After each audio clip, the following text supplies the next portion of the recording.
կարծում եմ, որ իմ մեղքով էլ կարող է այդպես է եղել, մեր ժողովուրդը քաղաքական միտք չունի։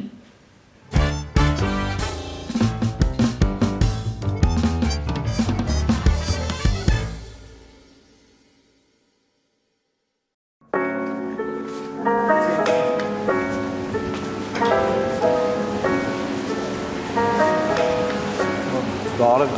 այսօր հիմնադիրների համագումարին ենք եկել, բարձրանանք մեր ինտերներն մեզ սպասում են։ Ինչ ասեմ, բոլորին դեմը դարել է Քիմ Քարդաշյանը, ուր գնում է կամերան հետ, նա Keeping up with բոլորին դեմ։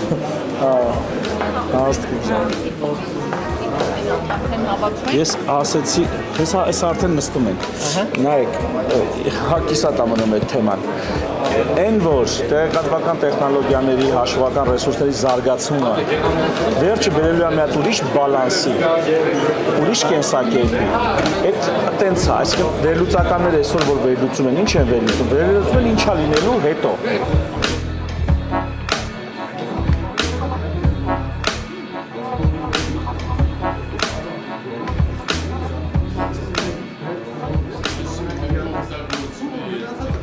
Սիրով ողջունում եմ սիրելի հյուրեր, մեծ արգոտ քույրեր, եղբայրներ, ամենատարբեր բնակավարների մարդկանցս համախմբել են գաղափարներ եւ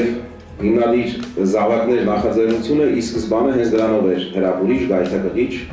որ ամենատարբեր բնակավարի մարդիկ, բժիշկ, ռեժիսոր, տեխնոկրատ, ծրագրավորող, պատմաբան եւ այլ պարզապես հավաքվել էին, համարելով, որ այլևս իմաստ չկա, այլևս պատեհ չէ լռել։ Այսօրվա ելույթի համար որոշել էի ձեր համար բարդ տեխնոլոգիական հետաքրքիր վերլուծություններ պատրաստել։ Տեխնոլոգիաների ու քաղաքականության կապը շատ հետաքրքիր հետազոտություն էի ուզում պատրաստել ներկայացնել, բայց փոշմանեցի։ Ուզում եմ անկեղծ կյանքային զրույց ունենանք, ու հիմնականում ուզում եմ խոսել քաղաքական անտարբերության մասին, դա այն է, ինչի հետ մենք բախվել ենք այս ճանապարհը անցնելուց։ Դա ամենավտանգավոր բանն է մեր հասարակության մեջ, որ հիմա տեղի ունենում է քաղաքական անտարբերությունը։ Մենք մտով եկեք մի հատ տեստ անենք։ Մեզանից յուրաքանչյուրը զանգի իր ընկերոջը, ասում եմ ավտո գնել ավտոշուկայից, կգաս օգնես ընտրել, գիտենք հայերն էլ ավտոներից լավ են հասկանում, կգա պատրաստական, վաճառողին կհարցնի Իու վարումա թե չէ, ինչքան է կշած, ինչ քերվածքներ կա վրան, մի խոսքով, լավ կօգնի ընտրելուց։ Այն նույն ընկերոջը հարցու կգաս օգնես ընտրենք քաղաքական ուժ, քաղաքական միավոր, պետության ապագա, ախպեր ես չկամ քաղաքականության մեջ։ Մեքենա ընտրելը պետության ապագա ընտրելուց կարևոր է դարձել մեր հասարակության մեջ։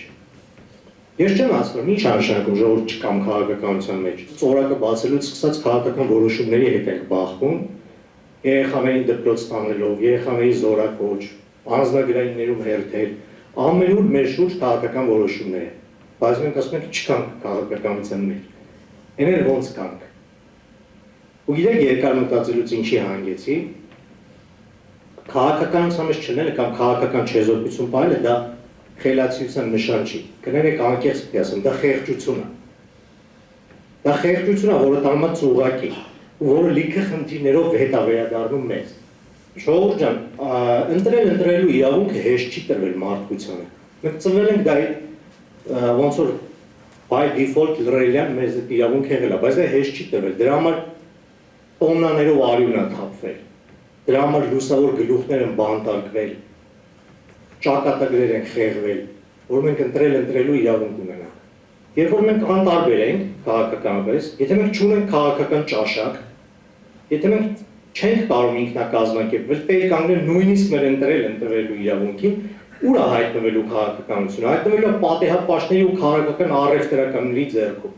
Ու այս տեխնոլոգիաները, որ իրենց ձեռքում հայտնվում, ինչ է լինելու, ոչ թե զարգացում է լինելու մարդկության, լինելու է մանիպուլյացիա, վերահսկողություն, ինչու՞ չէ նաև դիկտատուրա։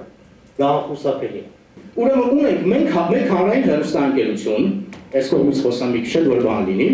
տեսնեն բոլորը, հա, որը որ ֆինանսավորվում է պետության կողմից։ Ունենք հեռուստամեդիաներ, որոնք պատկանում են գործարարների կամ քաղաքական ուժերի իրանք անկախ չեն, մեկ էլ երկու փաստորեն ստացվում է հեռուստաընկերությունն են օրինական գրացված, որոնք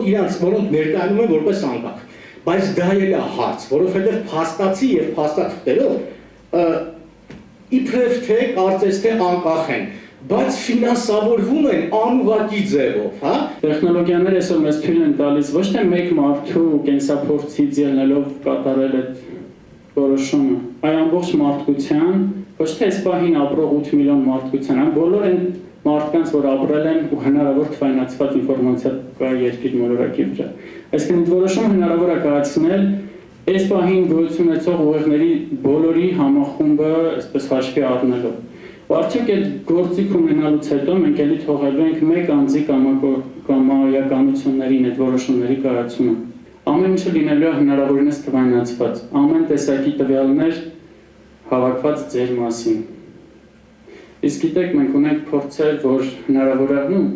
փորձերը խաղային ոլորտին են այս բան վերաբերվում, որ ընդամենը 10-15 ժամ մարդու վարքագիծ ուսումնասիրելով հնարավոր է կանխատեսել 90 եւ բարձր տոկոսով ինչ քայլ է հաջորդին ինքը անելու։ Սենց տեխնոլոգիական տեղաշարժերը ժողովուրդ ջան անհետևանք չեն մնում։ Սենց տեղաշարժերը մարդկանց ամբողջ կյանքի վաստակը կարող է մի օրում սարքեն ոչ մի բան։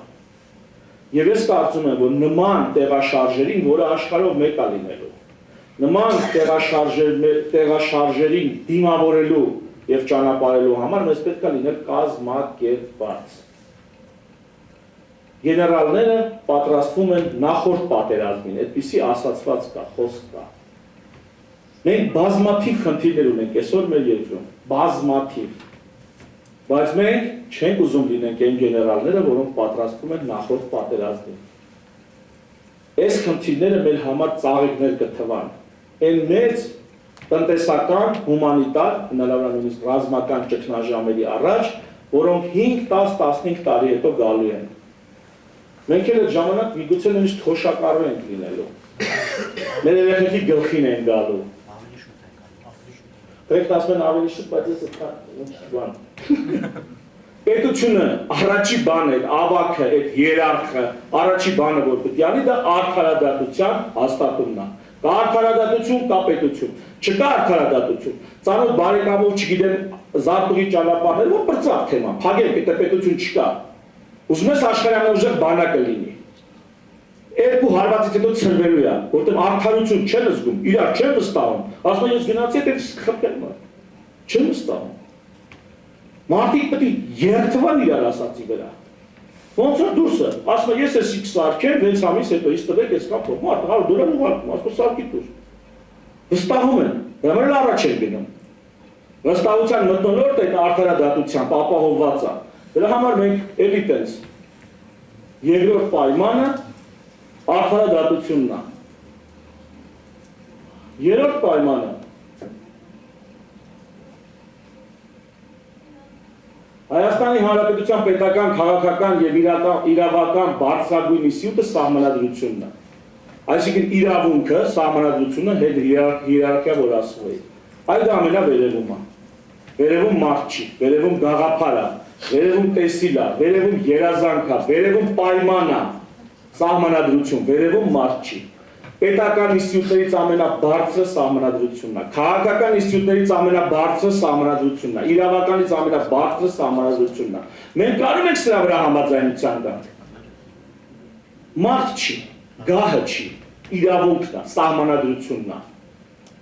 Դե քաղաքացու իրավունքների մասին ենք առանձին խոսում ենք այն մասին, որ ընտրության, քվեարկության պահին քաղաքացին է, գերագույն իշխանությունը, բարձրագույն գերագույն ինստիտուտը սահմանադրությունն է, բայց ընտրության պահին քաղաքացին է իշխանությունը, մի հատ ծիշկեով ճակատագրելու է իրա ու այդ մրցակցող քաղաքական ուժերի ապագան։ Նա այդ օրը իշխանական որոշում է կայացնում, ով պիտի այս երկիրը ևս 4 տարի ենթադրենք կառավարի։ Քաղաքացիական անտարբերությունը վտանգում է հանրապետական կառավարման արդյունավետությունը։ Ոնց որ հարկերից խուսափելն է վտանգում, ոնց որ բանակ չծառայելն է վտանգում, այնց քաղաքական անտարբերությունը, քաղաքացիական վտանգում է հանրապետական կառավարման համակարգը։ Արդյունքում գալիս են մասնավոր փողերով մասնավոր անձիկ, Ասում են եղավ, մենք կանենք էդի, բայց բարիքը տուն ենք տանելու, մեր տուն ենք տանելու։ Ուստեության տրամաբանորը ճիշտ են ասում եք մարդիկ։ Չգիտեմ ինչ մեղքս թաքցնեմ, կարծում եմ, որ իմ մեղքով էլ կարող է այդպես է եղել, մեր ժողովուրդը քաղաքական միտք չունի։ Այսօր զուրկ է, թեկուզ նրա գեներում, նրա բնազդներում դա կա։ Բայց տեսեք, այսօր հանգեցինք անտարբերության ֆենոմենին, որպես քաղաքական կատեգորիա։ Պաստորեն այդ անտարբերությունը քաղաքականացնելու եւ այսպես ասած ակտիվացնելու շատ լավ ձև է գտնված բոլորին դեմ եմ գաղափարով։ Դրսում շատ կան է բոլորին դեմ եմ, բայց դրանք կուսակցական չեն, նրանք քաղաքական ակտիվություն չունեն։ Ուրեմն, երբ որ հասարակության մեջ շատ ավելի գիտակից, շատ ավելի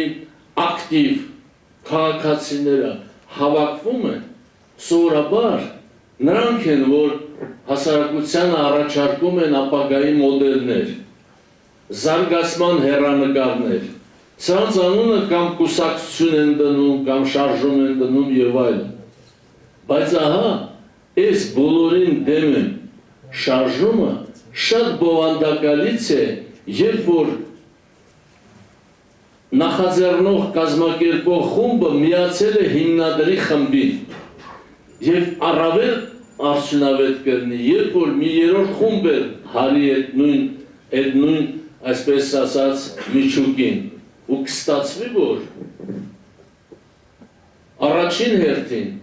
խորհրդանշական իմաստը բոլորին դեմ եմ, կնշանակի, որ ժամանակ չունեմ կորցնելու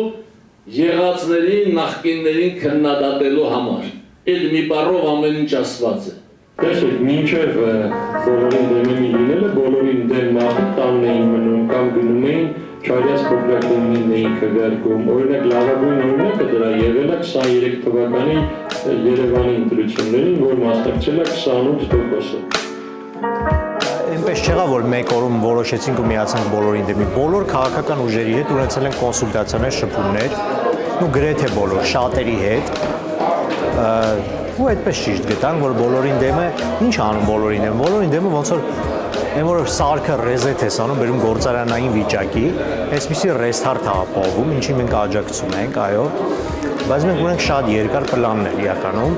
Բոլորին դեմի առաջարկած 3 կետը ինչ հետ համաձայնենք, դա մեր պլան մինիմումից էլ ավելի քիչ պլան է։ Մենք միշտ ձգտել ենք քանակի մեջ որակին հասնել։ Ամենակարևորը սա է։ Բոլորին դեմի միացել ենք, որովհետև օրակարգը շատ կարճ է։ Որ միացել եք բոլորին դեմ։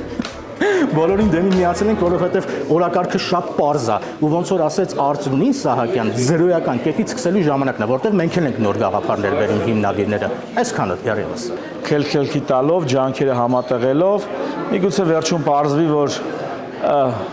վերջնականապես միաբանվելով հասնենք արդյունքի։ Սկիզբը գնալու ենք առաջիկա մի քանի ամիսների ընթացքում բոլորս որպես բոլորին դեմ եմ նախագծի կամ ասա նախաձեռնության, շարժման, տրամաբանության մեջ, որից հետո այսօրվա մեր քայլերը եւ առաջիկայում նախատեսվող քայլերը արդեն ավելի երկարաժամկետ եւ ինստիտուցիոնալ հարցերի լուծում են